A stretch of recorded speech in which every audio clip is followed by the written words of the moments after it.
એક ભાઈ ને રોજ મળે કોંજી ભાઈ, તમે આવતા નથી. એટલે પેલા કીધું કોક એવું હોય એક દાડો સરપંચ પછી નીકળ્યો અને ઓમ દરવાજાના ઉપર જોઈ ગયો ફલાણા ભાઈ નું નામ છે તો કે લાય તાણ આજ નીકળ્યો સુધો ઓમ કઈ ઓમ ખખાયું લખા અને પેલા ઓમ બાયણું ખોલ્યું.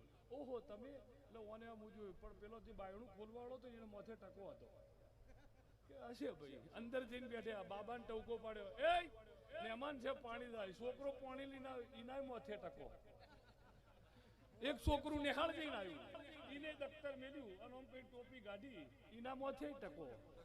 4:30 છોકરું એક ઓફિસ થી આવ્યું, એના માથે ટકો. રાતી વાળું કરવાનો ટાઈમ થયો, વાળું કરવા ઉઠ્યા. બઈ પીરવવા એના માથે ટકો, એના માથે ટકો. કીધું હાય પંચો પેલા ને પછી